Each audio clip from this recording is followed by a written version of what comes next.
Hello student, कैसे हो? आशा करता हूँ अच्छे होंगे, बेहतर हूँ। केटो साइंस परिवार में सभी स्टूडेंट्स का तहे दिल से स्वागत है। आज हम बात करेंगे जो हृदय होता है, हमारा दिल होता है, बोलते हैं मारवाड़ी में, है ना।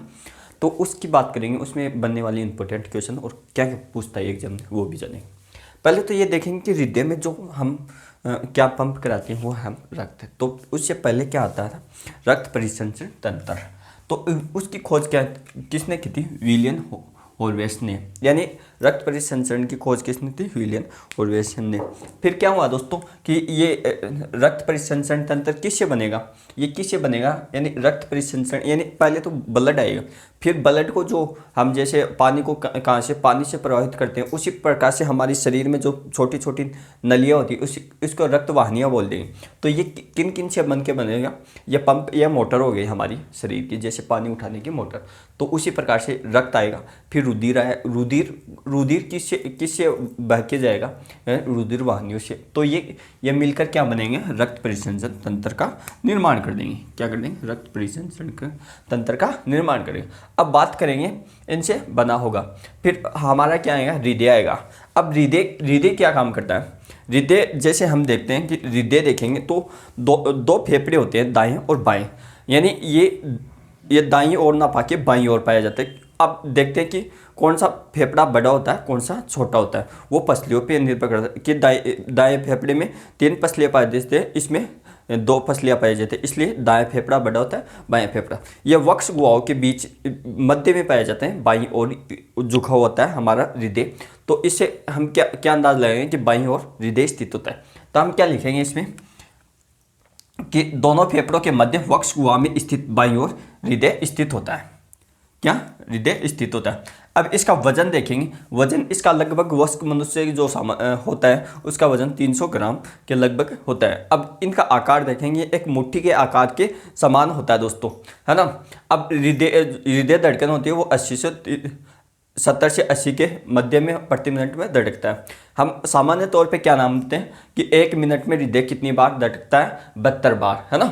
तो ये तो कॉमन हम ले लिए, लेकिन ये 70 से 80 के बीच में धड़कता है। जब हम दौड़ करते हैं मैक्सिमम तो धड़कन तेज हो जाती है, तो ये 72 से भी ऊपर चला जाता है ना। तो ये क्या? हृदय। अब हृदय में क्या होते हैं? पार्ट होते हैं, उसको क्या बोलते हैं? कक्ष बोल देते हैं। जिस प्रकार से हम ABC सेक्शन बोलते हैं, उसी प्रकार से इनको क्या? कक्ष बोल देंगे। इसमें क्या है? कक्ष होते हैं जो ऊपर होते हैं, ऊपर और जो आकार में छोटे होते हैं, और नीचे होते हैं वो बड़े होते हैं। तो ऊपर वाले को आलिंद और नीचे वाले को नीले बोल देंगे। तो हम क्या लिखेंगे शॉर्टकट में कि जो ऊपर होंगे वो छोटे होंगे आकार में और ऊपर की तरफ होंगे उसको बोल देंगे आलिंद, और बड़े होंगे और नीचे की तरफ होंगे उसको बोल देंगे नीले। अब क्या होगा दोस्तों?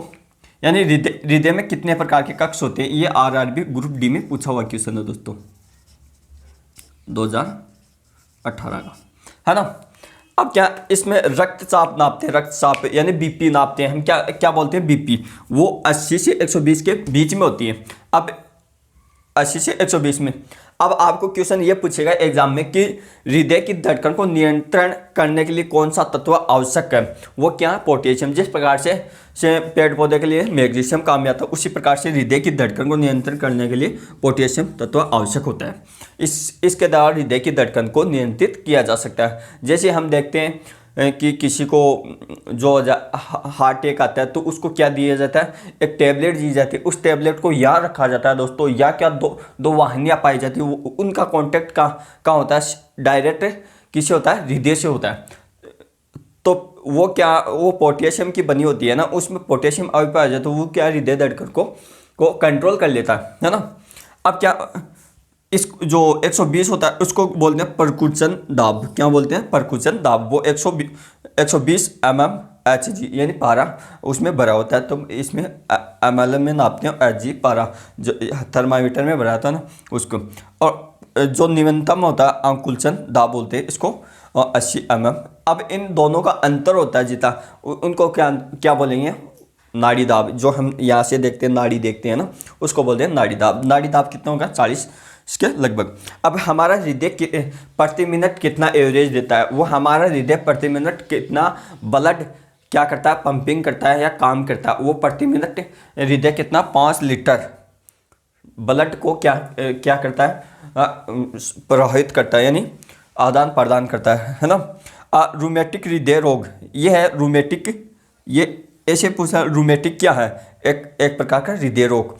इसका इलाज किससे किया जाए, एस्पिरिन, इस एरिप्रिन, एप्रिन है ना, एप्रिन होती है दोस्तों। इसके द्वारा क्या हृदय का इलाज किया। अब ईसीजी होती है, ईसीजी इलेक्ट्रोकार्डियोग्राम, ये क्या है, हृदय की गति को दर्शाता है। क्या क्या दर्शाता है, हृदय की गति को दर्शाता है। अब क्या हुआ दोस्तों, जैसे हम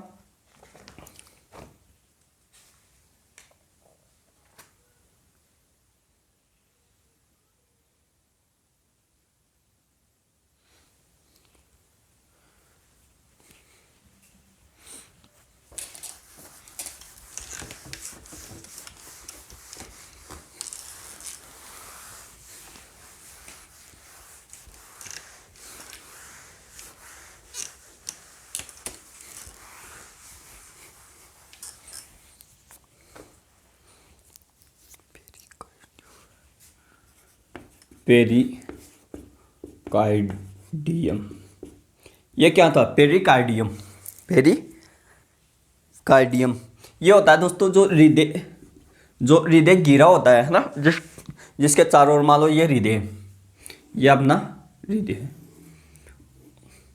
ये हृदय, इसके चारों ओर जो झिल्ली होती है, ये आवरण होता है, इसको क्या बोलता है, पेरिकार्डियम। यानी क्या लिखेंगे, गिरा रहता है, यानी पेरिकार्डियम के द्वारा हृदय गिरा रहता है, इसको क्या बोलते हैं, उसको उस आवरण को पेरिकार्डियम बोलते हैं दोस्तों। क्या बोलेंगे, पेरिकार्डियम। अब जैसे मछली होती है, क्या होती है, मछली, इसमें क्या होता है, दो कक्षक होते हैं, कक्षक, एक नीले एक नाली। अब दूसरा क्या होता है, जैसे होता है उभयचर, ओब्लिक सरीसृप,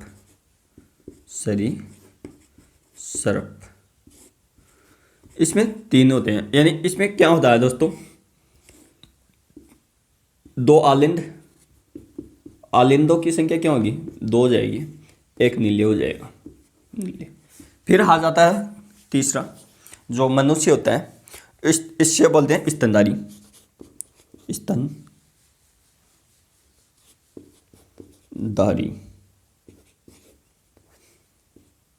स्तनधारी या पक्षियों में। इसमें क्या होता है दोस्तों, चार पार्ट होते हैं, दो आलिंद और दो नीले, ठीक है। अब क्या इसमें क्या होगा, ये दाई, मान लो ये बाईं ओर, तो इसको बाएं आलिंद बोलेंगे, इसको दाएं आलिंद, ये बाएं नीले, ये दाएं नीले, है ना। तो उस प्रकार से क्या, जैसे एक होती है दमनी, एक होता है शीरा। धमनी में शुद्ध रक्त बहता है, ऐसे याद रखना है, इसमें अशुद्ध रक्त बहता है। लेकिन क्या होता है, जैसे फेफड़े होते हैं, फेफड़े में दाईं ओर जो धमनी होते हैं, उसमें क्या, उसमें दाईं ओर शीरा होता है, उसमें क्या शुद्ध रक्त बहता है, और जबकि दाईं ओर होता है, उसमें अशुद्ध रक्त बहता है। यह एकमात्र फेफड़े में होता है दोस्तों, जो कि अपवाद है। Thank you, all the best, मिलते हैं नेक्स्ट क्लास में, थैंक यू।